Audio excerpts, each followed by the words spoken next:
रात के करीब 11 बजे थे। दिल्ली से 4 दोस्त आरव, करण, विवेक और समीर अपनी कार में राजस्थान की तरफ जा रहे थे।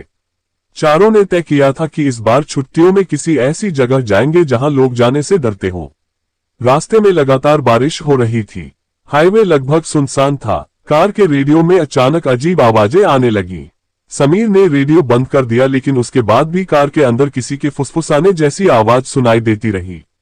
करीब आधी रात को उन्हें सड़क किनारे एक पुराना बोर्ड दिखाई दिया, जिस पर लिखा था होटल साइलेंट नाइट। नीचे छोटे अक्षरों में लिखा था, यहाँ रुकना मना है। करण हंसते हुए बोला, यही जगह सही है, आज रात यहीं रुकते हैं। होटल बहुत पुराना था। उसकी दीवारों पर काई जमी हुई थी, खिड़कियां टूटी हुई थीं, और होटल के ऊपर लगा बोर्ड हवा में हिल रहा था। जैसे ही चारों अंदर गए, उन्हें रिसेप्शन पर एक बूढ़ा आदमी दिखाई दिया। उसकी आंखें पूरी सफेद थीं और चेहरे पर अजीब सी मुस्कान थी। बूढ़े आदमी ने धीमी आवाज में कहा, कमरा चाहिए। आरव ने हाँ में सिर हिलाया। बूढ़े ने उन्हें तीसरी मंजिल का कमरा नंबर 307 दे दिया और कहा, रात में अगर कोई दरवाजा खटखटाए तो मत खोलना। इतना कहकर बूढ़ा आदमी अंधेरे में गायब हो गया। चारों दोस्त सीढ़ियां चढ़ते हुए ऊपर पहुंचे। पूरा होटल अजीब तरह से शांत था। ना कोई मेहमान, ना कोई आवाज। जब वे कमरे में पहुंचे तो वहां बहुत ठंड थी। कमरे की दीवारों पर पुराने खून जैसे निशान बने हुए थे। विवेक ने मजाक में कहा, लगता है यहाँ सच में भूत रहते हैं। तभी कमरे की लाइट अपने आप बंद हो गई। समीर ने मोबाइल की टॉर्च जलाई और उसी रोशनी में उन्होंने देखा, कमरे के कोने में कोई औरत खड़ी थी। उसके लंबे बाल चेहरे पर फैले हुए थे और उसके पैर उल्टे थे। आरव जोर से चिल्लाया, लेकिन अगले ही पल वो औरत गायब हो गई। चारों डर चुके थे। करण बोला, ये सब हमारा वहम है। तभी कमरे के बाहर किसी के चलने की आवाज आने लगी। धीरे धीरे वो आवाज उनके दरवाजे के पास आकर रुक गई। टक टक टक, दरवाजे पर किसी ने दस्तक दी। सभी एक दूसरे की तरफ देखने लगे। उन्हें बूढ़े आदमी की बात याद आ गई। फिर बाहर से एक लड़की की रोने की आवाज आने लगी। वो मदद मांग रही थी। समीर दरवाजा खोलने के लिए आगे बढ़ा, लेकिन तभी आरव ने उसका हाथ पकड़ लिया। अचानक दरवाजे के नीचे से खून बहने लगा। चारों पीछे हट गए। तभी कमरे का टीवी अपने आप चालू हो गया। स्क्रीन पर होटल का वही कमरा दिखाई दे रहा था, लेकिन टीवी में चारों दोस्त जमीन पर मरे पड़े थे और उनके पीछे वही औरत खड़ी मुस्कुरा रही थी। विवेक डर के मारे कांपने लगा। उसने तुरंत टीवी बंद किया, लेकिन अगले ही पल बाथरूम का दरवाजा धीरे धीरे खुलने लगा। अंदर पूरा अंधेरा था। फिर वहां से किसी आदमी की टूटी हुई आवाज आई, भाग जाओ, ये होटल जिंदा लोगों को नहीं छोड़ता। इतना सुनते ही बाथरूम के अंदर से एक काला साया तेजी से बाहर निकला और सीधा करण के ऊपर टूट पड़ा। करण जोर जोर से चिल्लाने लगा। बाकी तीनों ने उसे खींचकर बचाया, लेकिन करण की पीठ पर गहरे नाखूनों के निशान बन चुके थे। अब चारों समझ चुके थे कि ये जगह सामान्य नहीं है। अचानक कमरे की खिड़की अपने आप खुल गई और तेज हवा अंदर आने लगी। हवा के साथ किसी औरत की डरावनी हंसी पूरे कमरे में गूंजने लगी। समीर ने कांपती आवाज में कहा, हमें अभी यहां से निकलना होगा। चारों कमरे से बाहर भागे, लेकिन बाहर का गलियारा अब पहले जैसा नहीं था। दीवारों पर खून फैला हुआ था और हर दरवाजे के नीचे से काला धुआं निकल रहा था। तभी उन्हें दूर एक छोटी लड़की दिखाई दी, जो सफेद कपड़ों में खड़ी थी। उसकी आंखें पूरी काली थीं। वो धीरे धीरे उनकी तरफ बढ़ने लगी और अचानक उसने चीखना शुरू कर दिया। उसकी चीख इतनी डरावनी थी कि पूरी बिल्डिंग हिलने लगी। आरव ने पीछे मुड़कर देखा तो गलियारे के आखिर में दर्जनों साए खड़े थे। सबकी आंखें लाल थीं और वो धीरे धीरे उनकी तरफ बढ़ रहे थे। चारों जान बचाकर सीढ़ियों की तरफ भागे, लेकिन जैसे ही वे नीचे पहुंचे, उन्होंने देखा कि रिसेप्शन पर बैठा बूढ़ा आदमी अब कुर्सी पर नहीं था। उसकी जगह दीवार पर खून से लिखा था, अब तुम लोग यहाँ से कभी जिंदा नहीं जा पाओगे। चारों दोस्तों की सांसें तेजी से चल रही थीं। पूरा होटल अब किसी नरक जैसा दिखाई देने लगा था। दीवारों से अजीब फुसफुसाने की आवाजें आ रही थीं और हर तरफ सड़ांध की बदबू फैली हुई थी। समीर डरते हुए बोला, ये जगह हमें मार डालेगी। अचानक ऊपर तीसरी मंजिल से किसी के दौड़ने की तेज आवाज आने लगी। ऐसा लग रहा था जैसे दर्जनों लोग उनकी तरफ भाग रहे हों। आरव ने चिल्लाकर कहा, भागो यहाँ से। चारों होटल के मुख्य दरवाजे की तरफ दौड़े, लेकिन जैसे ही उन्होंने दरवाजा खोला, बाहर वही होटल का गलियारा दिखाई दिया। वे सब रुक गए। करण कांपती आवाज में बोला, हम नीचे आए थे, फिर वापस ऊपर कैसे पहुंच गए? तभी पीछे से किसी औरत की धीमी हंसी सुनाई दी। चारों ने पीछे मुड़कर देखा। वही लंबे बालों वाली औरत उनके पीछे खड़ी थी। इस बार उसका चेहरा साफ दिखाई दे रहा था।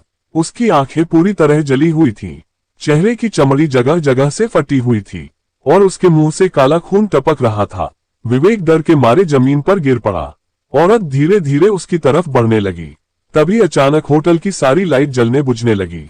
हर बार अंधेरा होने पर वो औरत पहले से ज्यादा करीब दिखाई देती थी। समीर ने विवेक को उठाया और चारों दूसरी तरफ भागे। भागते भागते उन्हें एक पुराना कमरा दिखाई दिया जिसके दरवाजे पर लिखा था मैनेजर ऑफिस। आरव ने तुरंत दरवाजा खोला। कमरे के अंदर बहुत पुरानी फाइलें और तस्वीरें रखी थीं। दीवार पर लगी एक तस्वीर देखकर चारों के होश उड़ गए। तस्वीर में वही होटल था और उसके सामने दर्जनों पुलिस वाले खड़े थे। नीचे लिखा था साल 1998, होटल साइलेंट नाइट में 43 लोगों की रहस्यमयी मौत।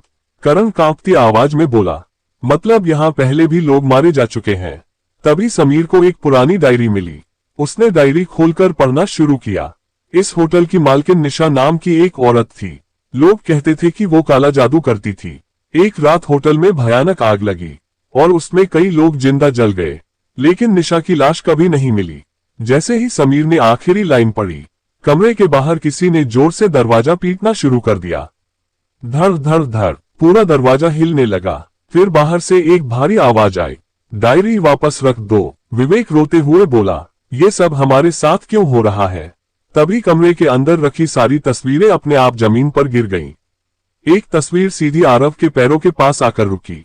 उस तस्वीर में चारों दोस्त होटल के बाहर खड़े थे, लेकिन ये तस्वीर अभी अभी ली गई थी और तस्वीर के पीछे खून से लिखा था, अगले शिकार। अचानक कमरे की खिड़की जोर से टूट गई।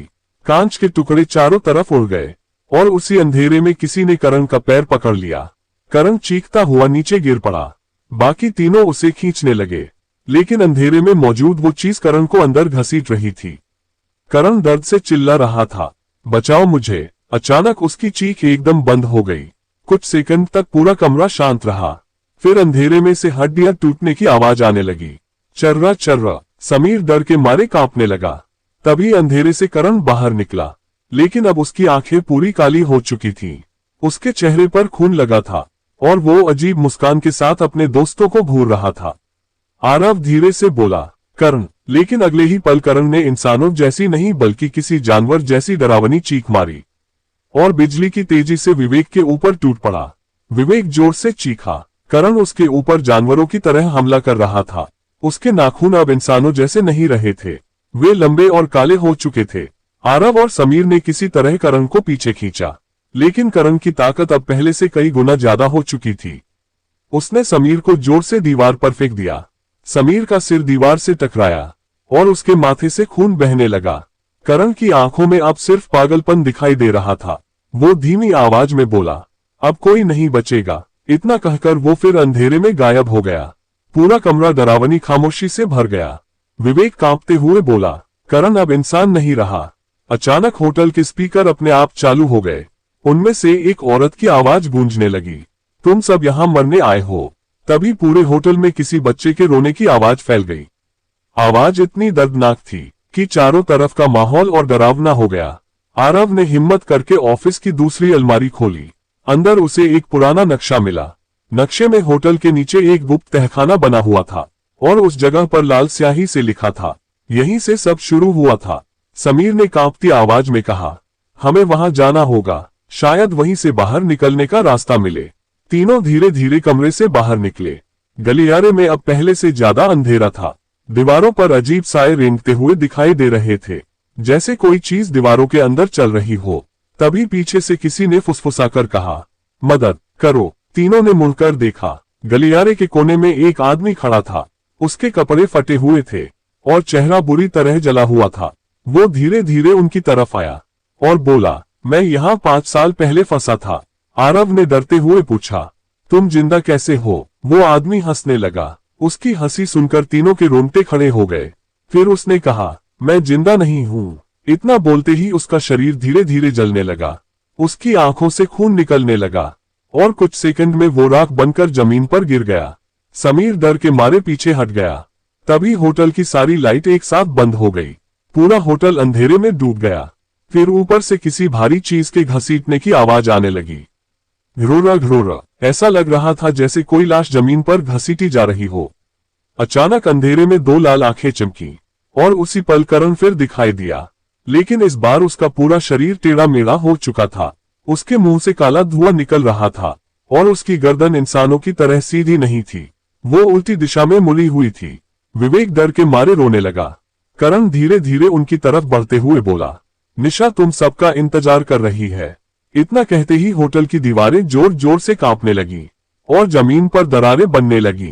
अचानक फर्श टूट गया और तीनों सीधे नीचे अंधेरे तहखाने में गिर पड़े। चारों तरफ धूल फैल गई। तहखाने में बहुत तेज बदबू थी। जब आरव ने टॉर्च जलाई तो सामने का नजारा देखकर उसकी चीख निकल गई। पूरा तहखाना इंसानी कंकालों से भरा हुआ था। दीवारों पर खून से अजीब चिन्ह बने हुए थे और कमरे के बीचों बीच एक कुर्सी रखी थी जिस पर कोई औरत बैठी हुई थी।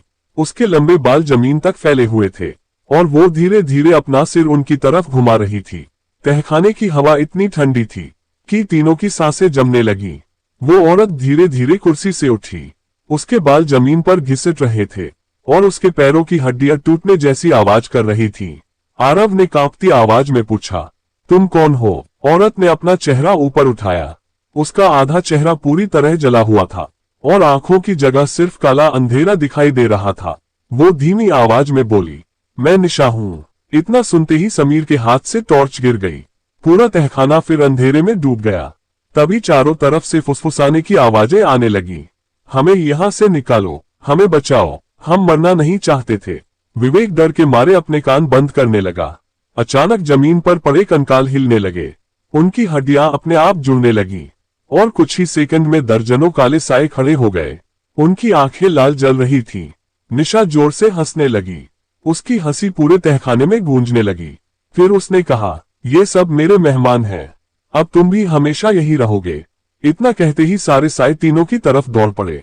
आरव ने समीर और विवेक का हाथ पकड़ा और तीनों भागने लगे। तहखाने के अंदर कई पुराने कमरे बने हुए थे। हर कमरे से किसी के रोने और चीखने की आवाज आ रही थी। भागते भागते उन्हें एक लोहे का दरवाजा दिखाई दिया। दरवाजे पर मोटी जंजीर लगी हुई थी और उसके ऊपर खून से लिखा था, इसे कभी मत खोलना। समीर बोला, शायद बाहर निकलने का रास्ता इसी के पीछे है। तभी पीछे से सायों की चीखें और तेज होने लगी। तीनों ने जल्दी से जंजीर तोड़ी और दरवाजा खोल दिया। दरवाजा खुलते ही अंदर से बर्फ जैसी ठंडी हवा बाहर आई। कमरे के अंदर पूरा अंधेरा था, लेकिन कमरे के बीचों बीच एक पुराना शीशा रखा हुआ था। शीशे के चारों तरफ मोमबत्तियां जल रही थीं।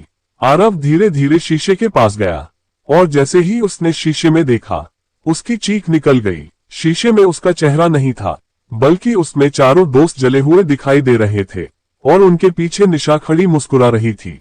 अचानक शीशे में मौजूद निशा ने अपना हाथ बाहर निकाल दिया। उसका हाथ धीरे धीरे असली दुनिया में आने लगा। विवेक डर के मारे पीछे हट गया, लेकिन तभी शीशे के अंदर से दर्जनों हाथ बाहर निकलने लगे। वे हाथ तीनों को पकड़ने की कोशिश कर रहे थे। समीर ने पास पड़ी लोहे की रॉड उठाई और पूरी ताकत से शीशे पर मार दी। धड़ाम, शीशा टूट गया। पूरा तहखाना जोर से कांपने लगा। निशा की भयानक चीख पूरे होटल में गूंज उठी। तभी दीवारों से काला खून बहने लगा और ऊपर से राख गिरने लगी।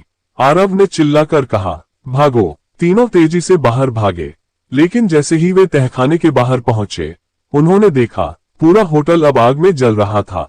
हर तरफ चीखें गूंज रही थीं और रिसेप्शन के बीचों बीच करण खड़ा था। उसकी आंखें अब पूरी लाल हो चुकी थीं और उसके हाथ में एक पुरानी कुल्हाड़ी थी।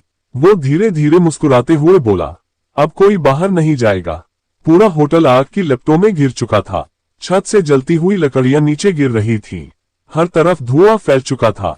करण हाथ में कुल्हाड़ी लिए धीरे धीरे उनकी तरफ बढ़ने लगा। उसकी आंखों में इंसानियत का नामो निशान नहीं था। विवेक डरते हुए बोला, करण हमें पहचानो। लेकिन करण जोर से हंसने लगा। उसकी हंसी अब किसी इंसान जैसी नहीं थी। वो भारी आवाज में बोला, करण मर चुका है, अब सिर्फ निशा का सेवक जिंदा है। इतना कहते ही उसने कुल्हाड़ी हवा में घुमाई और सीधे समीर पर हमला कर दिया। समीर किसी तरह नीचे झुक गया। कुल्हाड़ी पीछे दीवार में धंस गई। आरव ने मौका देखकर करण को जोर से धक्का दिया। करण पीछे जाकर आग में गिर पड़ा, लेकिन अगले ही पल वो फिर खड़ा हो गया। उसके शरीर पर लगी आग उसे जरा भी नुकसान नहीं पहुंचा रही थी। तभी ऊपर से किसी औरत की डरावनी आवाज गूंजी, उन्हें जिंदा नीचे लेकर आओ। अचानक होटल की जमीन फिर कांपने लगी। रिसेप्शन के बीचों बीच फर्श टूट गया और नीचे अंधेरा गड्ढा दिखाई देने लगा। उस गड्ढे से हजारों लोगों के रोने की आवाजें आ रही थी। समीर कांपती आवाज में बोला, ये जगह नरक है। तभी करण बिजली की तेजी से विवेक के सामने पहुंचा और उसका गला पकड़ लिया। विवेक हवा के लिए तड़पने लगा। आरव ने पास पड़ी टूटी हुई लकड़ी उठाई और पूरी ताकत से करण के सिर पर मारी। करण कुछ सेकंड के लिए पीछे हट गया। तीनों तुरंत वहां से भागे। वे होटल के पिछले हिस्से में पहुंचे, जहां एक पुराना स्टोर रूम था। अंदर जाते ही उन्होंने दरवाजा बंद कर लिया। तीनों की सांसें तेजी से चल रही थीं। बाहर करण लगातार दरवाजा पीट रहा था। धड़ धड़ धड़। समीर घबराकर बोला, हम यहाँ ज्यादा देर नहीं बचेंगे। तभी आरव की नजर कमरे के कोने में रखे एक पुराने ट्रंक पर पड़ी। उसने ट्रंक खोला। अंदर पुराने अखबार और कुछ फोटो रखी थी। एक अखबार में बड़ी हेडलाइन छपी थी, होटल साइलेंट नाइट में लगी भयानक आग, मालकिन समेत कई लोग गायब। उसके नीचे एक आदमी की फोटो थी। समीर ने ध्यान से देखा और बोला, ये वही बूढ़ा रिसेप्शन वाला आदमी है। अचानक पीछे से किसी ने धीरे से कहा, हाँ, क्योंकि वही इस होटल का मालिक था। तीनों डरकर पीछे मुड़े। कमरे के अंधेरे कोने में वही बूढ़ा आदमी खड़ा था, लेकिन अब उसका चेहरा पूरी तरह सड़ा हुआ था। उसकी आंखों से कीड़े निकल रहे थे। वो धीरे धीरे बोला, निशा ने हम सबको मार दिया था, लेकिन उसकी आत्मा आज भी इस होटल में कैद है। आरव ने पूछा, उसे रोका कैसे जा सकता है? बूढ़ा आदमी कुछ सेकंड चुप रहा, फिर बोला, तहखाने में एक काला कमरा है, वहीं उसकी असली ताकत छिपी है। अगर वो चीज नष्ट हो गई तो ये होटल भी खत्म हो जाएगा। इतना कहते ही अचानक स्टोर रूम का दरवाजा टूट गया। करण अंदर आ चुका था। इस बार उसका शरीर आधा जल चुका था और उसके मुंह से आग निकल रही थी। वो जोर से चीखा, भाग नहीं पाओगे। तभी बूढ़ा आदमी अचानक करण के सामने आ गया। उसने आरव से चिल्लाकर कहा, भागो और काले कमरे को ढूंढो, मैं इसे ज्यादा देर नहीं रोक पाऊंगा। अगले ही पल करण ने कुल्हाड़ी बूढ़े आदमी के सीने में घुसा दी। पूरा कमरा खून से भर गया, लेकिन मरने से पहले बूढ़े आदमी ने मुस्कुराकर तहखाने की तरफ इशारा किया और फिर उसका शरीर राख बनकर बिखर गया। आरव, समीर और विवेक तुरंत स्टोर रूम से बाहर भागे। उनके पीछे करण की डरावनी चीख पूरे होटल में गूंज रही थी और नीचे तहखाने से निशा की हंसी सुनाई दे रही थी। आरव, समीर और विवेक तेजी से तहखाने की तरफ भाग रहे थे। पूरा होटल अब किसी जलते हुए कब्रिस्तान जैसा दिखाई दे रहा था। दीवारों पर आग फैल चुकी थी, लेकिन अजीब बात यह थी कि आग के बीच भी कई काले साए आराम से चलते दिखाई दे रहे थे, जैसे उन्हें आग से कोई फर्क ही नहीं पड़ता। तीनों किसी तरह टूटती हुई सीढ़ियों से नीचे पहुंचे। तहखाने में पहले से ज्यादा अंधेरा था। चारों तरफ सिर्फ चीखें गूंज रही थीं। अचानक पीछे से करण की आवाज आई, तुम लोग बच नहीं सकते। तीनों ने पीछे मुड़कर देखा। करण धीरे धीरे सीढ़ियों से उतर रहा था। उसकी कुल्हाड़ी अब पूरी तरह खून से लाल हो चुकी थी और उसके पीछे दर्जनों काले साए चल रहे थे। समीर डरते हुए बोला, जल्दी करो। तीनों भागते हुए तहखाने के सबसे अंदर वाले हिस्से में पहुंचे। वहां एक लंबा संकरा रास्ता था। उस रास्ते की दीवारों पर इंसानी हाथों के निशान बने हुए थे। ऐसा लग रहा था जैसे लोग मरने से पहले बाहर निकलने की कोशिश कर रहे हों। विवेक कांपने लगा। तभी उन्हें सामने एक बड़ा काला दरवाजा दिखाई दिया। दरवाजे पर अजीब चिन्ह बने हुए थे और उसके बीच में खून से लिखा था, अंदर मौत सो रही है। आरव ने धीरे से दरवाजा छुआ। तभी उसके दिमाग में अचानक अजीब तस्वीरें आने लगी। उसे दिखाई दिया, सालों पहले इसी कमरे में निशा काला जादू कर रही थी। उसके आसपास कई लोग बंधे हुए थे और वो उनकी बलि दे रही थी। फिर अचानक पूरे होटल में आग लग गई, लेकिन मरने से पहले निशा ने अपनी आत्मा इस कमरे में कैद कर दी। आरव जोर से पीछे हट गया। उसकी सांसें तेज हो चुकी थीं। समीर बोला, क्या हुआ? आरव कांपती आवाज में बोला, निशा अभी भी यहीं है। अचानक पीछे से करण की डरावनी हंसी सुनाई दी। तीनों ने मुड़कर देखा। करण अब बिल्कुल पास पहुंच चुका था। उसके साथ खड़े साए धीरे धीरे उनकी तरफ बढ़ रहे थे। आरव ने तुरंत काला दरवाजा खोल दिया।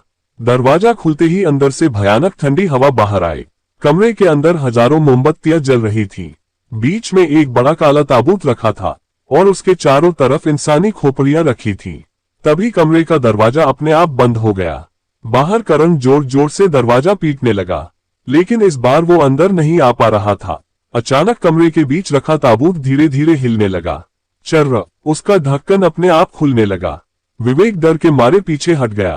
ताबूत के अंदर निशा की लाश पड़ी थी। उसका शरीर आधा जला हुआ था, लेकिन उसकी आंखें खुली हुई थीं और वो सीधा आरव को घूर रही थी। फिर अचानक निशा की लाश बैठ गई। उसके मुंह से काला धुआं निकलने लगा। वो धीमी आवाज में बोली, तुम लोगों ने मुझे जगा दिया। इतना सुनते ही कमरे की सारी मोमबत्तियां एक साथ बुझ गईं। पूरा कमरा अंधेरे में डूब गया। फिर अंधेरे में सिर्फ दो लाल आंखें दिखाई देने लगी और अगले ही पल विवेक की जोरदार चीख पूरे तहखाने में गूंज उठी। विवेक की चीख सुनकर आरव और समीर घबरा गए। अंधेरे में कुछ बहुत तेजी से हिल रहा था। फिर अचानक मोमबत्तियां दोबारा जल उठी। दोनों ने सामने देखा तो विवेक जमीन पर पड़ा था। उसके सीने पर लंबे नाखूनों के गहरे निशान बने हुए थे और उसके ऊपर निशा झुकी हुई थी। उसके मुंह से काला धुआं निकल रहा था, जो धीरे धीरे विवेक के शरीर में जा रहा था। विवेक दर्द से तड़प रहा था। आरव ने पास पड़ी लोहे की चेन उठाई और पूरी ताकत से निशा पर फेंकी। निशा बिजली की तेजी से पीछे हट गई। फिर उसने इतनी डरावनी चीख मारी कि कमरे की दीवारों में दरारें पड़ने लगी। समीर ने विवेक को उठाया, लेकिन अब उसकी आंखें धीरे धीरे काली होने लगी थी। समीर डरते हुए बोला, निशा इसे भी अपने जैसा बना रही है। तभी ताबूत के आसपास रखी खोपड़ियां अपने आप हिलने लगी। उनकी आंखों में लाल रोशनी जल उठी और पूरा कमरा फुसफुसाहट से भर गया।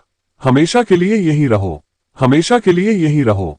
आरव ने घबराकर कमरे का दरवाजा खोलने की कोशिश की, लेकिन दरवाजा नहीं खुला। तभी निशा धीरे धीरे हवा में ऊपर उठने लगी। उसके बाल पूरे कमरे में फैलने लगे और दीवारों पर काला खून बहने लगा। निशा गुस्से में बोली, तुम लोगों ने मेरी नींद तोड़ी है। अब तुम सबकी आत्माएं मेरी होंगी। इतना कहते ही उसने अपना हाथ आगे बढ़ाया। अचानक समीर हवा में उठ गया, जैसे किसी ने उसका गला पकड़ लिया हो। समीर हवा में तड़पने लगा। आरव ने पूरी ताकत से पास पड़ी जलती हुई मोमबत्ती निशा की तरफ फेंकी। जैसे ही आग निशा के शरीर को छुई, वो दर्द से चीख उठी और समीर नीचे गिर पड़ा। आरव को अचानक बूढ़े आदमी की बात याद आई, उसकी असली ताकत को खत्म करो। आरव की नजर ताबूत के अंदर पड़ी एक काली किताब पर गई। उस किताब के ऊपर अजीब चिन्ह बने हुए थे। जैसे ही आरव ताबूत के पास पहुंचा, निशा पागलों की तरह चीखने लगी। वो तेजी से उसकी तरफ बढ़ी, लेकिन आरव ने हिम्मत करके किताब उठा ली। किताब हाथ में आते ही पूरा कमरा जोर जोर से कांपने लगा। दीवारों से चीखों की आवाज आने लगी। निशा गुस्से में चिल्लाए, उसे वापस रखो। अचानक किताब अपने आप खुल गई। उसके पन्ने तेजी से पलटने लगे। एक पन्ने पर खून से लिखा था, जिस दिन ये किताब जलेगी उसी दिन निशा की आत्मा हमेशा के लिए खत्म हो जाएगी। समीर चिल्लाया, किताब को आग में फेंको। लेकिन तभी विवेक धीरे धीरे खड़ा हो गया। अब उसकी आंखें पूरी तरह काली हो चुकी थीं।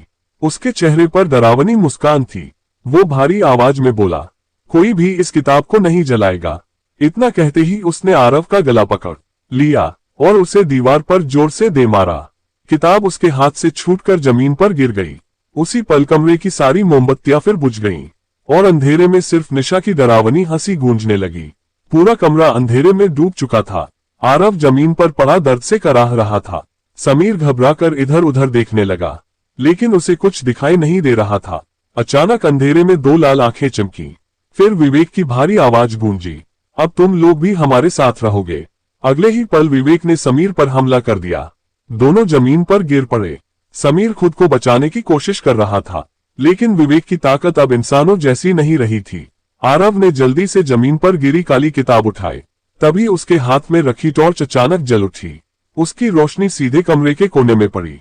वहां एक बड़ा आग का कुंड जल रहा था।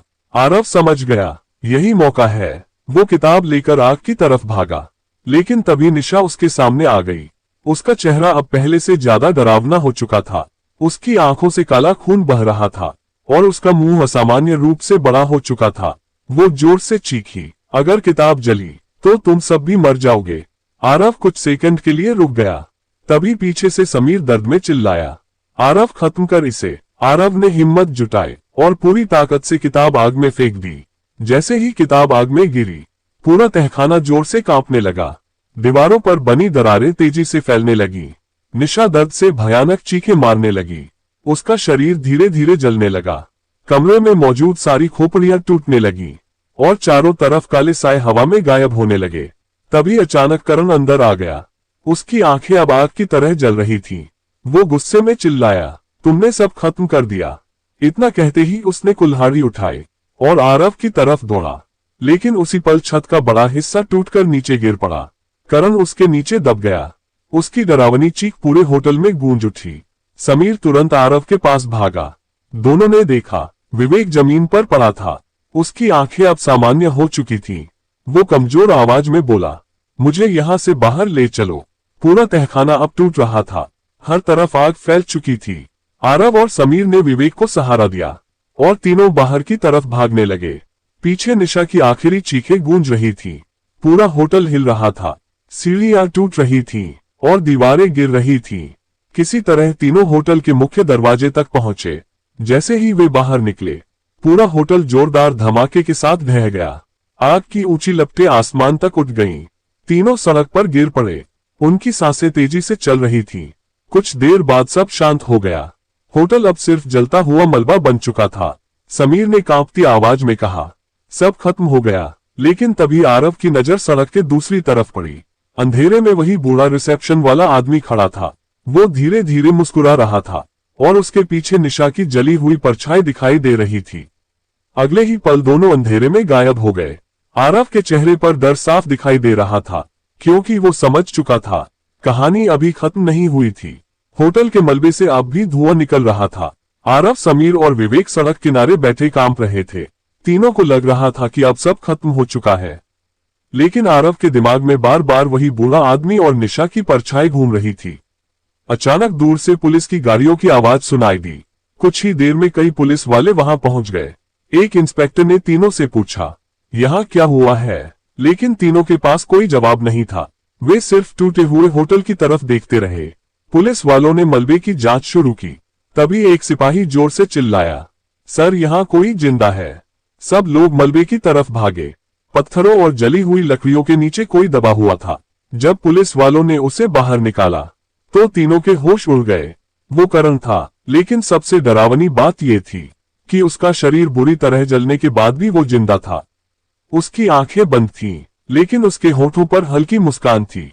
इंस्पेक्टर ने तुरंत एम्बुलेंस बुलवाई। करण को स्ट्रेचर पर रखकर एम्बुलेंस में ले जाया गया। आरव का दिल तेजी से धड़कने लगा। उसे कुछ गलत होने का एहसास हो रहा था।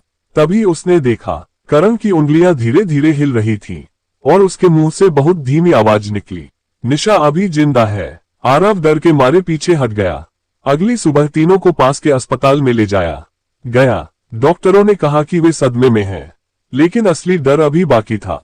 रात के करीब 2 बजे अस्पताल के गलियारे में अचानक बिजली चली गई।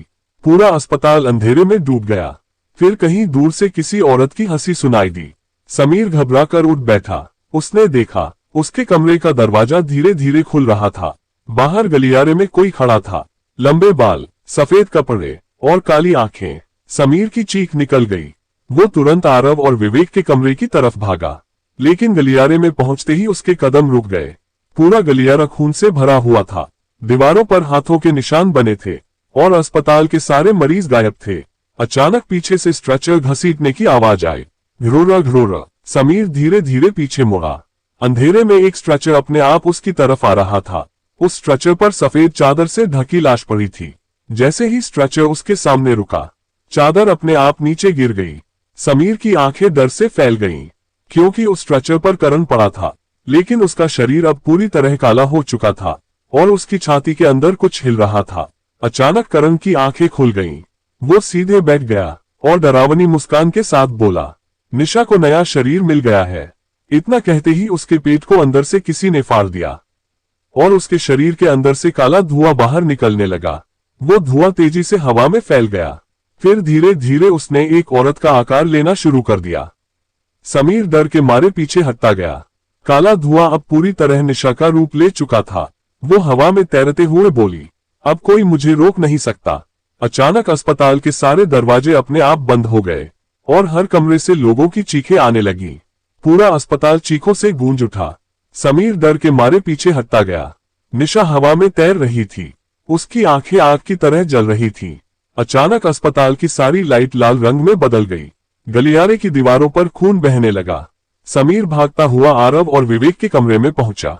दोनों गहरी नींद में थे। समीर जोर से चिल्लाया, उठो, निशा वापस आ गई है।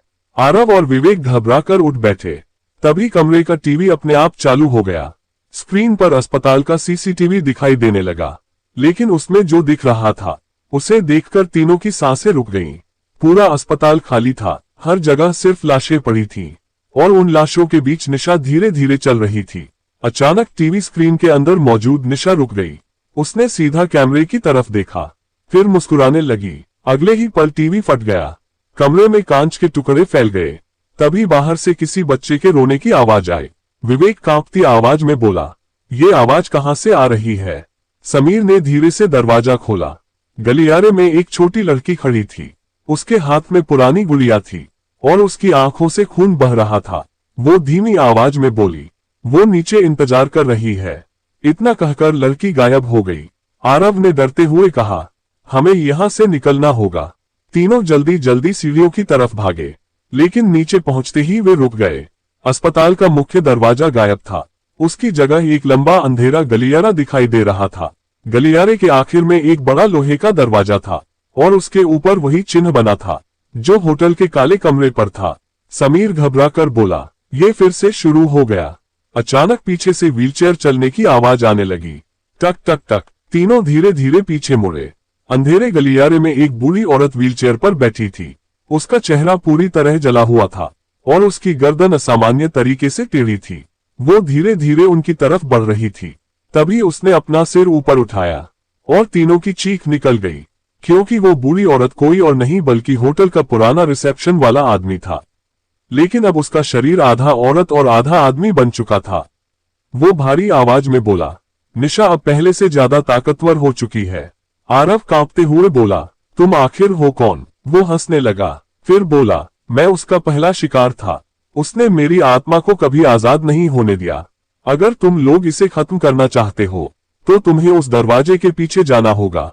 विवेक डरते हुए बोला, उसके पीछे क्या है? बूढ़ा आदमी कुछ सेकंड चुप रहा, फिर उसकी आंखों से खून बहने लगा और वो धीमी आवाज में बोला, नरक का दरवाजा। इतना कहते ही अचानक उसकी व्हीलचेयर तेजी से पीछे अंधेरे में चली गई और उसी पल पूरे अस्पताल की दीवारें कांपने लगी। लोहे का दरवाजा धीरे धीरे अपने आप खुलने लगा। अंदर से हजारों लोगों की चीखें सुनाई दे रही थी और उस अंधेरे के बीच निशा खड़ी मुस्कुरा रही थी। वो धीरे से बोली, आओ, अब आखिरी खेल शुरू होगा। लोहे का विशाल दरवाजा पूरी तरह खुल चुका था। उसके अंदर सिर्फ अंधेरा दिखाई दे रहा था, लेकिन उस अंधेरे से आती चीखें किसी भी इंसान का दिल दहला सकती थी। आरव, समीर और विवेक डर के मारे कांप रहे थे। निशा दरवाजे के बीच खड़ी मुस्कुरा रही थी। उसकी आंखों में अब लाल आग जल रही थी। वो धीमी आवाज में बोली, जो अंदर गया वो कभी वापस नहीं आया। अचानक उसके पीछे का अंधेरा हिलने लगा, जैसे वहां हजारों लोग तड़प रहे हों। समीर ने डरते हुए कहा, हमें ये सब खत्म करना ही होगा। तीनों धीरे धीरे उस दरवाजे के अंदर गए। जैसे ही वे अंदर पहुंचे, दरवाजा अपने आप बंद हो गया। अगले ही पल तीनों की चीख निकल गई। वो जगह किसी दूसरी दुनिया जैसी थी। चारों तरफ सिर्फ धुआं और जलती हुई जमीन थी। आसमान पूरी तरह लाल था और दूर दूर तक हजारों काले साए घूम रहे थे। उन सायों की आंखें जलती हुई दिखाई दे रही थीं। विवेक कांपते हुए बोला, ये जगह क्या है? तभी पीछे से निशा की आवाज आई, ये मेरी दुनिया है। तीनों ने पीछे मुड़कर देखा। निशा अब पहले से कहीं ज्यादा डरावनी दिखाई दे रही थी। उसके पीछे विशाल काले पंख निकल आए थे और उसके पैरों के नीचे जमीन जल रही थी। वो हवा में तैरते हुए बोली, यहाँ आने वाला कभी जिंदा नहीं बचता। अचानक जमीन फटने लगी। दरारों के अंदर से जलते हुए हाथ बाहर आने लगे। वे हाथ तीनों के पैरों को पकड़ने लगे। आरव और समीर किसी तरह खुद को छुड़ाकर भागे, लेकिन विवेक नीचे गिर पड़ा। दर्जनों हाथ उसे खींचने लगे। विवेक दर्द से चिल्लाया, मुझे बचाओ। आरव तुरंत वापस दौड़ा। उसने पूरी ताकत से विवेक का हाथ पकड़ा, लेकिन तभी जमीन के अंदर से एक जला हुआ चेहरा बाहर निकला। उसकी आंखें पूरी सफेद थीं और वो फटी हुई आवाज में बोला, हमारे साथ रहो। अचानक उसने विवेक को नीचे खींच लिया। विवेक की चीख गूंजती रह गई और वो आग के अंदर गायब हो गया। समीर डर के मारे रोने लगा। आरव स्तब्ध खड़ा रह गया। तभी निशा जोर से हंसने लगी। उसकी हंसी से पूरी दुनिया कांपने लगी। फिर वो बोली, अब सिर्फ तुम दोनों बचे हो। अचानक आसमान से राख गिरने लगी और दूर खड़े सारे काले साए धीरे धीरे उनकी तरफ बढ़ने लगे। उनकी चाल इंसानों जैसी नहीं थी। उनके शरीर टूटे हुए थे, कुछ के सिर नहीं थे, कुछ के हाथ नहीं थे, लेकिन फिर भी वे तेजी से आगे बढ़ रहे थे।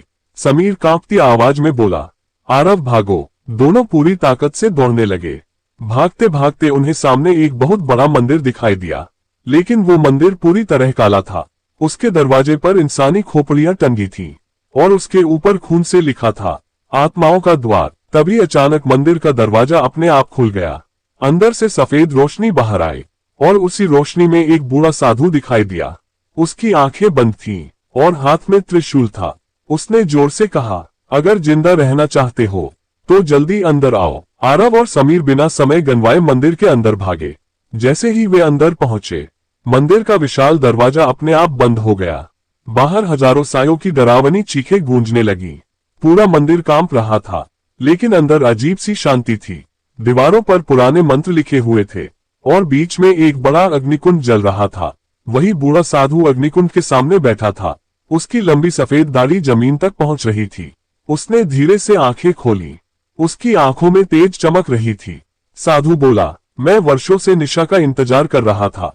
आरव ने कांपती आवाज में पूछा, आप कौन हैं? साधु ने जवाब दिया, मैं वही हूं जिसने सालों पहले निशा को रोकने की कोशिश की थी, लेकिन वो अपनी आत्मा बचाकर इस नरक में छिप गई। समीर घबराकर बोला, उसे खत्म कैसे करें? साधु कुछ सेकंड चुप रहा, फिर उसने अग्निकुंड में जलती आग की तरफ इशारा किया। उस आग में एक चमकता हुआ खंजर रखा था। उसके ऊपर अजीब मंत्र लिखे थे। साधु बोला, ये आत्मा भेदी खंजर है। अगर इसे निशा के दिल में घोंप दिया जाए तो उसकी आत्मा हमेशा के लिए खत्म हो जाएगी। तभी मंदिर के बाहर जोरदार धमाका हुआ। पूरा मंदिर हिलने लगा। बाहर से निशा की गुस्से भरी आवाज गूंजी, तुम मुझे कभी खत्म नहीं कर सकते। अचानक मंदिर की दीवारों में दरारें पड़ने लगी। काले साए अंदर घुसने लगे। उनकी आंखें जल रही थीं और वे पागलों की तरह चिल्ला रहे थे। साधु जोर से मंत्र पढ़ने लगा। मंदिर के चारों तरफ सफेद रोशनी फैल गई। कुछ देर के लिए सारे साए रुक गए। साधु ने आरव की तरफ देखा और बोला, समय बहुत कम है, तुम्हें अभी जाना होगा। आरव ने कांपते हाथों से खंजर उठा लिया। जैसे ही उसने खंजर पकड़ा, उसके दिमाग में अजीब आवाजें गूंजने लगी। उसे हजारों लोगों की चीखें सुनाई देने लगी। उसकी आंखों के सामने कई डरावने चेहरे घूमने लगे। समीर ने उसे संभाला। तभी अचानक मंदिर की छत टूट गई और काला धुआं अंदर भरने लगा। उस धुएं के बीच निशा दिखाई दी। अब उसका रूप पहले से भी ज्यादा भयानक था। उसके विशाल काले पंख पूरे मंदिर में फैल चुके थे। उसकी आंखों से आग निकल रही थी और उसके मुंह से लंबी काली जीभ बाहर लटक रही थी। वो हवा में तैरते हुए बोली, कोई भी मेरी आत्मा को खत्म नहीं कर सकता। इतना कहते ही उसने अपना हाथ आगे बढ़ाया। अचानक साधु हवा में उठ गया। निशा उसे गला दबाकर हवा में लटकाने लगी। साधु दर्द में तड़पने लगा, लेकिन फिर भी वो मंत्र पढ़ता रहा। अचानक मंदिर के बीच बना अग्निकुंड और तेज जलने लगा। सफेद आग की लपटें उठने लगी। निशा दर्द से चीख उठी। उसी पल साधु ने पूरी ताकत से चिल्लाकर कहा, आरव अभी। आरव खंजर लेकर निशा की तरफ दौड़ा, लेकिन तभी जमीन के अंदर से दर्जनों काले हाथ बाहर निकले। उन्होंने आरव के पैरों को पकड़ लिया। आरव नीचे गिर पड़ा। खंजर उसके हाथ से दूर जा गिरा। निशा जोर से हंसने लगी और धीरे धीरे खंजर की तरफ बढ़ने लगी। निशा धीरे धीरे खंजर की तरफ बढ़ रही थी। उसकी डरावनी हंसी पूरे मंदिर में गूंज रही थी। आरव जमीन पर गिरा हुआ था और काले हाथ उसे नीचे खींच रहे थे। समीर पूरी ताकत से उन हाथों को हटाने की कोशिश कर रहा था, लेकिन जितने हाथ हटते उतने ही नए हाथ जमीन से बाहर निकल आते। साधु अब भी हवा में तड़प रहा था। उसकी सांसें टूटने लगी थीं, फिर भी वो लगातार मंत्र पढ़ रहा था। अचानक मंदिर की दीवारों पर तेज सफेद रोशनी फैलने लगी। कुछ सेकंड के लिए काले हाथ कमजोर पड़ गए। समीर ने मौका देखकर आरव को खींचकर बाहर निकाला। आरव तुरंत खड़ा हुआ, लेकिन तभी निशा ने खंजर उठा लिया। उसकी आंखों में गुस्सा जल रहा था। वो चीखते हुए बोली, अब कोई मुझे नहीं रोक सकता। इतना कहते ही उसने खंजर तोड़ने के लिए उसे मोड़ना शुरू किया। आरव डर के मारे चिल्लाया, नहीं। उसी पल साधु ने अपनी बची हुई सारी ताकत लगाकर जोर से मंत्र बोला। मंदिर के बीच बने अग्निकुंड से तेज सफेद रोशनी निकली। वो रोशनी सीधे निशा पर पड़ी। निशा दर्द से चीख उठी। उसके हाथ से खंजर नीचे गिर गया। समीर तुरंत दौड़ा और खंजर उठाकर आरव की तरफ फेंक दिया। आरव ने हवा में ही खंजर पकड़ लिया, लेकिन तभी निशा गुस्से में पागल हो गई। उसके काले पंख पूरे मंदिर में फैल गए और हवा तूफान की तरह चलने लगी। मंदिर की छत टूटने लगी, चारों तरफ पत्थर गिरने लगे। अचानक निशा बिजली की तेजी से आरव के सामने पहुंची। उसने आरव का गला पकड़ लिया और उसे हवा में उठा दिया। आरव सांस लेने के लिए तड़पने लगा। निशा उसकी आंखों में देखते हुए बोली, तुम भी बाकी लोगों की तरह मेरी दुनिया में कैद हो जाओगे। तभी अचानक समीर ने पीछे से जलती हुई लकड़ी उठाई और निशा के पंखों पर दे मारी। निशा दर्द से चीखते हुए पीछे हट गई। आरव नीचे गिर पड़ा। उसके हाथ में अब भी खंजर था। साधु कमजोर आवाज में चिल्लाया, उसके दिल पर वार करो। निशा फिर से आरव की तरफ बढ़ने लगी। उसका चेहरा अब पूरी तरह राक्षस जैसा हो चुका था। उसके मुंह से काला धुआं निकल रहा था और उसकी आंखें आग की तरह जल रही थीं। आरव ने अपनी पूरी हिम्मत जुटाई और जैसे ही निशा उसके बिल्कुल पास पहुंची, उसने पूरी ताकत से खंजर उसके सीने में घोंप दिया। पूरा मंदिर जोर से कांप उठा। निशा की इतनी भयानक चीख निकली कि पूरा आसमान फटता हुआ महसूस होने लगा। उसके शरीर से तेज काली रोशनी निकलने लगी। दीवारों पर मौजूद सारे साए दर्द से तड़पने लगे। निशा पीछे हटती हुई चीख रही थी, नहीं, ये नहीं हो सकता। उसका शरीर धीरे धीरे राख में बदलने लगा और उसी के साथ पूरी नरक जैसी दुनिया टूटने लगी। जमीन में बड़ी बड़ी दरारें बनने लगी। मंदिर की छत गिरने लगी। साधु ने आखिरी बार आरव और समीर की तरफ देखा और बोला, भागो, इस दुनिया के खत्म होने से पहले निकल जाओ। आरव और समीर तुरंत मंदिर से बाहर भागे। उनके पीछे पूरी दुनिया आग में टूट रही थी और दूर अंधेरे में निशा की आखिरी चीखें अब भी गूंज रही थीं। आरव और समीर पूरी ताकत से भाग रहे थे। उनके पीछे पूरी नरक जैसी दुनिया टूटती जा रही थी। जमीन लगातार फट रही थी और आग की बड़ी बड़ी लपटें आसमान तक उठ रही थीं। चारों तरफ काले साए दर्द से चीख रहे थे। अचानक उनके सामने वही विशाल लोहे का दरवाजा दिखाई दिया जिससे वे इस दुनिया में आए थे, लेकिन दरवाजा धीरे धीरे बंद हो रहा था। समीर घबराकर चिल्लाया, जल्दी करो। दोनों पूरी ताकत से दरवाजे की तरफ दौड़े। पीछे से निशा की डरावनी आवाज गूंजी, तुम लोग बच नहीं सकते। आरव ने पीछे मुड़कर देखा और उसकी सांसें रुक गईं। निशा अब भी जिंदा थी। उसका आधा शरीर राख बन चुका था, लेकिन उसकी आंखों में अब भी आग जल रही थी। वो जमीन पर रेंगते हुए उनकी तरफ आ रही थी।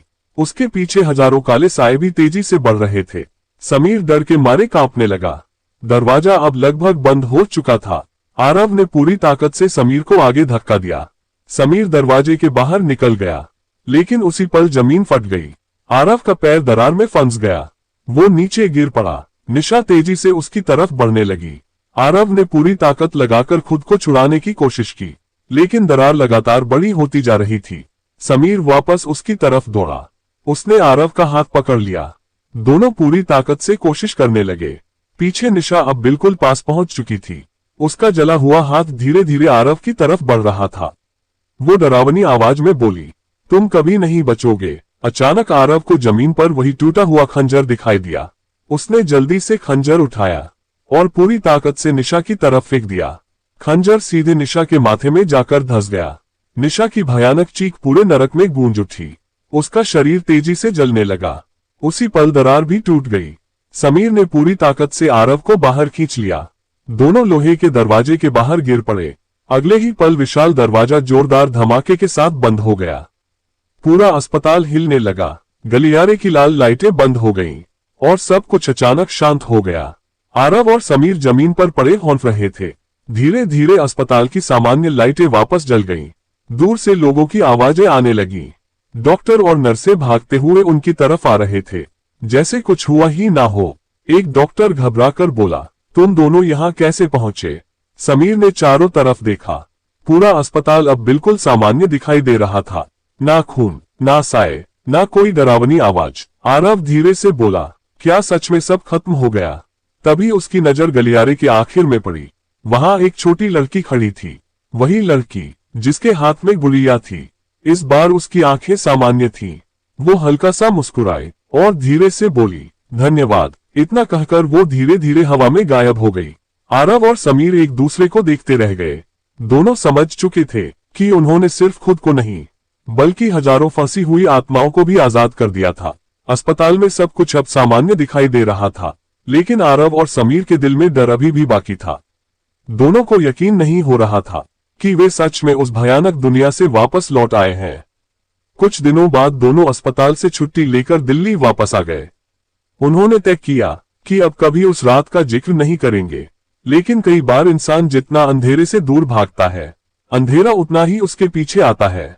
एक रात आरव अपने कमरे में अकेला बैठा था। बाहर तेज बारिश हो रही थी। अचानक उसकी लाइट बार बार जलने बुझने लगी। आरव का दिल तेजी से धड़कने लगा। उसे वही होटल याद आने लगा।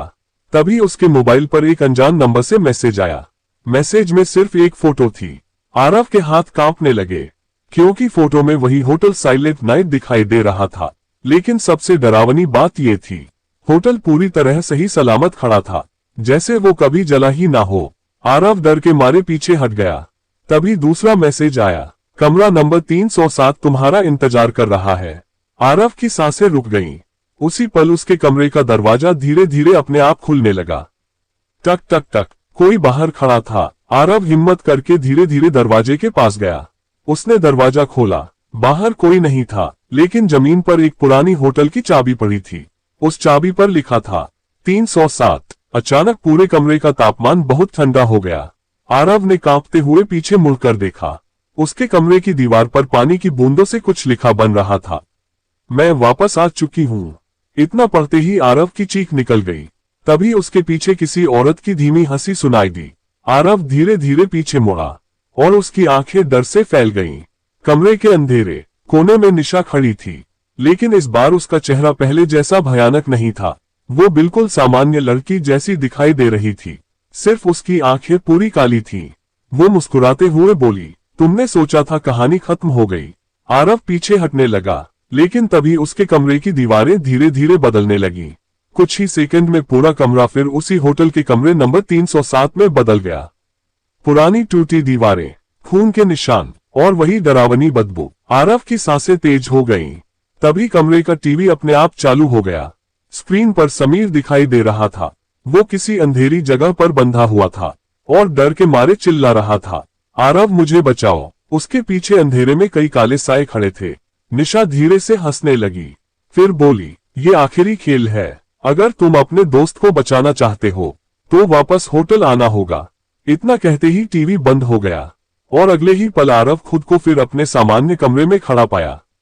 सब कुछ अचानक शांत हो गया, लेकिन उसके हाथ में अब भी होटल की वही चाबी थी और खिड़की के बाहर अंधेरे में कोई उससे लगातार घूर रहा था। आरव पूरी रात सो नहीं पाया। उसके हाथ में अब भी होटल की चाबी थी। बारिश लगातार हो रही थी और हर बिजली की चमक के साथ उसे खिड़की के बाहर कोई साया दिखाई देता था। सुबह होते ही उसने समीर को फोन किया, लेकिन समीर का फोन बंद था। आरव का डर बढ़ता जा रहा था। उसे समझ आ चुका था कि निशा वापस लौट आई है और इस बार उसका निशाना सिर्फ वही है। आरव ने हिम्मत करके अकेले ही राजस्थान जाने का फैसला किया। पूरा रास्ता उसे अजीब चीजें दिखाई देती रहीं। कभी सड़क किनारे वही छोटी लड़की नजर आती, तो कभी कार के शीशे में निशा का चेहरा दिखाई देता। रात होते होते वो आखिरकार उस जगह पहुंच गया जहां होटल साइलेंट नाइट था, लेकिन वहां पहुंचकर उसके होश उड़ गए। होटल सच में वापस खड़ा था, पहले से भी ज्यादा बड़ा और डरावना।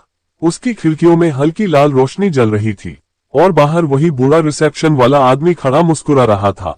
वो धीरे से बोला, हम तुम्हारा इंतजार कर रहे थे। आरव बिना कुछ बोले अंदर चला गया। होटल इस बार पहले जैसा टूटा हुआ नहीं था, बल्कि बिल्कुल नया दिखाई दे रहा था। लेकिन वहां मौजूद सारे लोग अजीब थे। कोई बिना पलक झपकाए उसे घूर रहा था, तो कोई धीरे धीरे हंस रहा था। रिसेप्शन पर वही पुरानी रजिस्टर रखी थी। आरव ने जैसे ही उसे खोला, उसकी सांसें रुक गईं। रजिस्टर में लिखा था, अगला स्थायी मेहमान आरव। तभी ऊपर तीसरी मंजिल से समीर की चीख सुनाई दी। आरव तुरंत सीढ़ियों की तरफ दौड़ा। पूरा होटल अचानक फिर से अंधेरा होने लगा। दीवारों पर खून के निशान उभरने लगे और गलियारों में काले साए रेंगने लगे। आरव किसी तरह कमरे नंबर 307 तक पहुंचा। दरवाजा थोड़ा खुला हुआ था। अंदर से समीर की कमजोर आवाज आ रही थी, आरव जल्दी आओ। आरव ने धीरे से दरवाजा खोला। कमरे के बीचों बीच समीर कुर्सी से बंधा हुआ था। उसके शरीर पर अजीब चिन्ह बने हुए थे और उसके चारों तरफ मोमबत्तियां जल रही थीं। आरव तुरंत उसकी तरफ बढ़ा, लेकिन तभी दरवाजा अपने आप बंद हो गया। कमरे में निशा की हंसी गूंजने लगी। अचानक समीर ने धीरे धीरे अपना सिर ऊपर उठाया। उसकी आंखें पूरी काली हो चुकी थीं। वो मुस्कुराते हुए बोला, तुम फिर फंस गए। आरव पीछे हट गया। तभी कमरे की दीवारें फटने लगी। उन दरारों से काले हाथ बाहर निकलने लगे और कमरे के बीच फर्श पर एक बड़ा काला चिन्ह चमकने लगा। निशा हवा में प्रकट हुई। इस बार उसका रूप पहले से भी ज्यादा खतरनाक था। उसके पीछे सैकड़ों काले साए खड़े थे। वो मुस्कुराते हुए बोली, इस बार तुम्हारी आत्मा हमेशा के लिए मेरी होगी। अचानक फर्श पर बना काला चिन्ह घूमने लगा और उसके बीच एक गहरा अंधेरा गड्ढा खुल गया। उस गड्ढे के अंदर से हजारों लोगों की चीखें आ रही थीं। समीर धीरे धीरे उस गड्ढे की तरफ खिसकने लगा। आरव चिल्लाया, नहीं, लेकिन तभी किसी अदृश्य ताकत ने आरव को भी पकड़ लिया। दोनों धीरे धीरे उस अंधेरे गड्ढे की तरफ खींचने लगे और निशा की डरावनी हंसी पूरे होटल में गूंजने लगी। आरव और समीर पूरी ताकत से खुद को बचाने की कोशिश कर रहे थे, लेकिन वो अदृश्य ताकत उन्हें लगातार उस अंधेरे गड्ढे की तरफ खींच रही थी। गड्ढे के अंदर सिर्फ अंधेरा था और उसमें हजारों लोगों की दर्द भरी चीखें गूंज रही थीं। निशा हवा में तैरते हुए जोर जोर से हंस रही थी। वो बोली, अब तुम दोनों हमेशा के लिए मेरी दुनिया में कैद हो जाओगे। समीर डर के मारे चिल्लाया, आरव कुछ करो। आरव की नजर अचानक कमरे के कोने में पड़ी। वहां वही छोटी लड़की खड़ी थी जिसने अस्पताल में उन्हें धन्यवाद कहा था। इस बार उसके हाथ में एक चमकता हुआ लॉकेट था। लड़की धीरे से बोली, यही उसकी असली ताकत है। इतना कहकर उसने लॉकेट आरव की तरफ फेंक दिया। आरव ने किसी तरह उसे पकड़ लिया। जैसे ही लॉकेट उसके हाथ में आया, पूरा कमरा जोर से कांपने लगा। निशा की मुस्कान अचानक गायब हो गई। उसकी आंखों में डर दिखाई देने लगा। वो गुस्से में चीखी, नहीं, ये तुम्हें नहीं मिल सकता। अचानक कमरे की दीवारों पर पुरानी तस्वीरें उभरने लगीं। उन तस्वीरों में निशा एक छोटी बच्ची के साथ दिखाई दे रही थी। आरव समझ गया, वो छोटी लड़की निशा की बेटी थी और वही लॉकेट उसकी आखिरी याद थी। तभी लड़की की आत्मा फिर दिखाई दी। उसकी आंखों में आंसू थे। वो बोली, मेरी माँ पहले ऐसी नहीं थी। काले जादू ने उसे राक्षस बना दिया। अगर लॉकेट टूट गया तो उसकी सारी ताकत खत्म हो जाएगी। निशा पागलों की तरह चीखने लगी। उसके पीछे खड़े सारे काले साए तेजी से आरव की तरफ दौड़े। समीर ने किसी तरह खुद को छुड़ाया और उन सायों को रोकने लगा। आरव ने पूरी ताकत से लॉकेट जमीन पर दे मारा। धड़ाम! लॉकेट टूटते ही इतनी तेज सफेद रोशनी फैली कि पूरा होटल हिलने लगा। निशा दर्द से चीख उठी। उसका शरीर धीरे धीरे राख में बदलने लगा। काले साए एक एक करके गायब होने लगे। फर्श पर बना अंधेरा गड्ढा बंद होने लगा। निशा रोते हुए जमीन पर गिर पड़ी। इस बार उसकी आवाज डरावनी नहीं थी। वो एक सामान्य औरत की तरह रो रही थी। उसने अपनी बेटी की तरफ देखा और कमजोर आवाज में कहा, मुझे माफ कर दो। लड़की की आत्मा मुस्कुराई। फिर धीरे धीरे उसने अपनी मां का हाथ पकड़ लिया। अगले ही पल दोनों सफेद रोशनी में बदल गए और हमेशा के लिए गायब हो गए। पूरा होटल जोर जोर से कांपने लगा। दीवारें टूटने लगीं। आरव और समीर तुरंत बाहर की तरफ भागे। जैसे ही दोनों होटल से बाहर निकले, पूरा होटल जोरदार धमाके के साथ जमीन में समा गया। कुछ ही सेकंड में वहां सिर्फ खाली मैदान बचा था। बारिश धीरे धीरे रुक चुकी थी। आसमान में पहली बार हल्की सुबह दिखाई दे रही थी। समीर जमीन पर बैठ गया। उसकी आंखों में आंसू थे। आरव चुपचाप उस खाली जगह को देखता रहा। तभी हवा में एक छोटी बच्ची की हंसी गूंजी। दोनों ने ऊपर देखा। सफेद रोशनी में वही लड़की मुस्कुरा रही थी। इस बार उसके साथ उसकी मां भी थी। दोनों धीरे धीरे आसमान में गायब हो गईं। आरव ने गहरी सांस ली। उसे आखिरकार महसूस हुआ कि इस बार सच में सब खत्म हो चुका है। कुछ महीने बीत चुके थे। आरव और समीर अब सामान्य जिंदगी जीने की कोशिश कर रहे थे। उन्होंने उस रात के बाद कभी होटल साइलेंट नाइट का नाम तक नहीं लिया। लेकिन कुछ डर ऐसे होते हैं जो इंसान का पीछा कभी नहीं छोड़ते। एक रात समीर अपने घर में अकेला बैठा था। बाहर तेज आंधी चल रही थी। अचानक उसके घर की सारी लाइट बंद हो गई। पूरा कमरा अंधेरे में डूब गया। समीर का दिल तेजी से धड़कने लगा। उसे फिर वही पुरानी बातें याद आने लगीं। तभी उसके मोबाइल में अपने आप एक वीडियो चलने लगा। वीडियो देखकर उसकी सांसें रुक गईं। वीडियो में वही खाली मैदान दिखाई दे रहा था जहां कभी होटल साइलेंट नाइट था। लेकिन कैमरा धीरे धीरे आगे बढ़ रहा था और फिर जमीन के बीचों बीच एक दरार दिखाई दी। उस दरार के अंदर लाल रोशनी चमक रही थी। तभी वीडियो में किसी औरत की धीमी हंसी सुनाई दी। समीर डर के मारे मोबाइल फेंकने ही वाला था, लेकिन अचानक वीडियो में एक चेहरा दिखाई दिया। वो आरव था। उसका चेहरा डरा हुआ था और वो कैमरे की तरफ देखकर चिल्ला रहा था, समीर वहां मत आना। वीडियो अचानक बंद हो गया। समीर की सांसें तेज हो गईं। उसने तुरंत आरव को फोन लगाया, लेकिन फोन बंद था। अगली सुबह समीर सीधे आरव के घर पहुंचा, लेकिन वहां पहुंचकर उसके पैरों तले जमीन खिसक गई। घर का दरवाजा खुला हुआ था। अंदर पूरा सामान बिखरा पड़ा था। दीवारों पर काले हाथों के निशान बने हुए थे और फर्श पर खून से लिखा था, दरवाजा फिर खुल चुका है। समीर डर के मारे पीछे हट गया। तभी उसे ऊपर वाले कमरे से किसी के चलने की आवाज सुनाई दी। वो धीरे धीरे सीढ़ियां चढ़कर ऊपर गया। कमरे का दरवाजा थोड़ा खुला हुआ था। अंदर पूरा अंधेरा था। समीर ने कांपते हुए दरवाजा खोला और उसकी चीख निकल गई।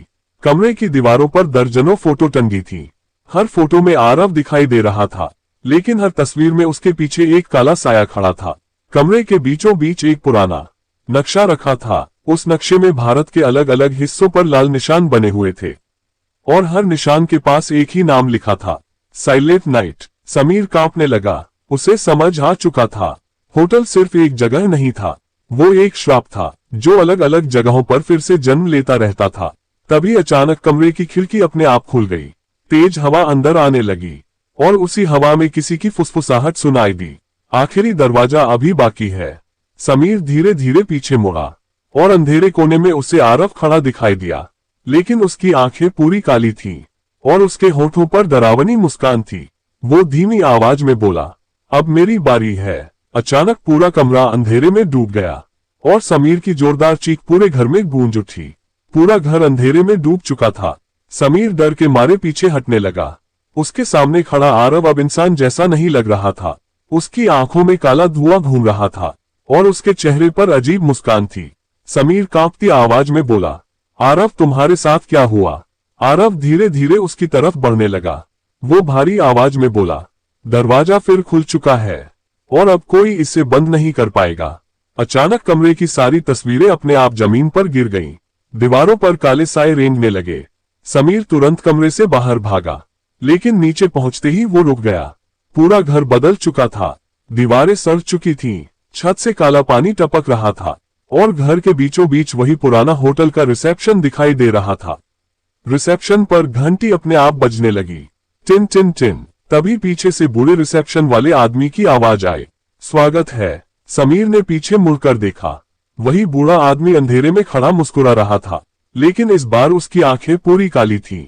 वो धीरे से बोला, साइलेंट नाइट कभी खत्म नहीं होता। हर बार जब एक दरवाजा बंद होता है, दूसरा खुल जाता है। इतना कहते ही फर्श जोर से कांपने लगा। घर के बीचों बीच जमीन फट गई।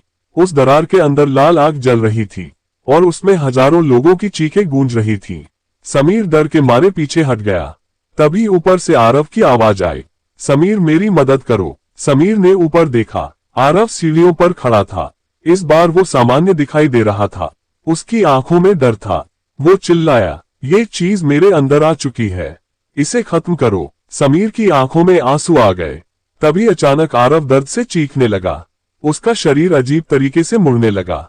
उसकी आंखें फिर काली हो गईं और उसके मुंह से काला धुआं निकलने लगा। वो जोर से हंसने लगा। अब बहुत देर हो चुकी है। अचानक पूरे घर की दीवारें टूटने लगीं। उनके पीछे सिर्फ अंधेरा दिखाई दे रहा था और उस अंधेरे में हजारों लाल आंखें चमक रही थीं। समीर समझ चुका था कि अगर उसने अभी कुछ नहीं किया तो ये श्राप पूरी दुनिया में फैल जाएगा। तभी उसकी नजर फर्श पर पड़े उसी टूटे हुए लॉकेट के टुकड़े पर पड़ी, जो होटल में टूट गया था। लेकिन वो टुकड़ा अब भी हल्की सफेद रोशनी दे रहा था, जैसे उसमें अब भी कोई शक्ति बाकी हो। तभी हवा में छोटी लड़की की आवाज गूंजी, समीर इसे दरवाजे के अंदर फेंको। समीर ने बिना समय गंवाए लॉकेट का टुकड़ा उठाया, लेकिन उसी पल काले साए तेजी से उसकी तरफ दौड़े। समीर पूरी ताकत से भागा। फर्श की दरार अब और बड़ी हो चुकी थी। उसके अंदर आग और चीखें बढ़ती जा रही थीं। पीछे आरव की डरावनी हंसी गूंज रही थी। समीर ने आंखें बंद की और पूरी ताकत से लॉकेट का टुकड़ा उस दरार के अंदर फेंक दिया। कुछ सेकंड तक सब शांत रहा। फिर अचानक इतनी तेज सफेद रोशनी फैली कि पूरा घर कांप उठा। दरार के अंदर से भयानक चीखें आने लगी। काले साए जलने लगे। आरव दर्द से जमीन पर गिर पड़ा। पूरा घर टूटने लगा। समीर तुरंत आरव को पकड़कर बाहर भागा। जैसे ही दोनों घर से बाहर निकले, पूरा घर आग की लपटों में घिर गया और अगले ही पल जोरदार धमाके के साथ जमीन में समा गया। दोनों सड़क पर गिर पड़े। आरव धीरे धीरे होश में आया। उसकी आंखें अब सामान्य थीं। वो कमजोर आवाज में बोला, क्या सब खत्म हो गया? समीर जवाब देने ही वाला था, तभी दूर सड़क के आखिर में उन्हें एक नया बोर्ड दिखाई दिया। उस बोर्ड पर लिखा था, ग्रैंड साइलेंट होटल जल्द खुल रहा है, और उसके नीचे कोई अंधेरे में खड़ा मुस्कुरा रहा था। रात के अंधेरे में वो नया बोर्ड चमक रहा था, ग्रैंड साइलेंट होटल जल्द खुल रहा है। आरव और समीर सड़क के बीच खड़े उसे घूर रहे थे। दोनों के दिल में फिर वही पुराना डर लौट आया। हवा अचानक बहुत ठंडी हो गई और दूर खड़ा वो काला साया धीरे धीरे उनकी तरफ बढ़ने लगा। जैसे जैसे वो करीब आया, दोनों की सांसें रुकती चली गईं, क्योंकि वो कोई और नहीं बल्कि वही छोटी लड़की थी। लेकिन इस बार उसकी आंखें काली नहीं थीं, वो सामान्य दिखाई दे रही थी। उसने धीरे से मुस्कुराकर कहा, डरो मत, इस बार सब खत्म करने का समय आ गया है। अचानक उसके हाथ में तेज सफेद रोशनी चमकने लगी। उस रोशनी के बीच एक पुरानी चाबी दिखाई दी। लड़की बोली, ये आखिरी दरवाजे की चाबी है। अगर ये दरवाजा हमेशा के लिए बंद हो गया तो साइलेंट नाइट का श्राप भी खत्म हो जाएगा। आरव ने कांपते हाथों से चाबी ले ली। तभी जमीन जोर से कांपने लगी। नए होटल के बोर्ड के पीछे की जमीन फट गई और वहां धीरे धीरे एक विशाल काला दरवाजा बाहर आने लगा। उस दरवाजे पर हजारों चेहरों की आकृतियां बनी थीं और हर चेहरा दर्द में चीख रहा था। अचानक दरवाजा अपने आप खुल गया। अंदर सिर्फ गहरा अंधेरा था, लेकिन उस अंधेरे में दो लाल आंखें चमक रही थीं। फिर निशा की आवाज गूंजी, तुम लोग मुझे कभी खत्म नहीं कर सकते। अचानक काला धुआं दरवाजे से बाहर निकलने लगा। वो धुआं आसमान में फैल गया और धीरे धीरे पूरे शहर को ढकने लगा। लोग डरकर इधर उधर भागने लगे। समीर घबराकर बोला, अगर ये फैल गया तो सब खत्म हो जाएगा। तभी छोटी लड़की चिल्लाई, जल्दी दरवाजा बंद करो। आरव और समीर दरवाजे की तरफ भागे, लेकिन उसी पल जमीन के अंदर से हजारों काले हाथ बाहर निकले। उन्होंने दोनों के पैरों को पकड़ लिया। दरवाजे के अंदर से डरावनी चीखें आने लगी और अंधेरे में निशा का विशाल चेहरा दिखाई देने लगा। अब उसका रूप इंसानों जैसा नहीं था, वो पूरी तरह एक राक्षस बन चुकी थी। उसकी आंखों से आग निकल रही थी और उसकी आवाज से पूरी जमीन कांप रही थी। वो चीखी, अगर मैं खत्म हुई तो तुम सबको अपने साथ ले जाऊंगी। आरव ने पूरी ताकत से खुद को छुड़ाया। उसके हाथ में चमकती हुई चाबी थी।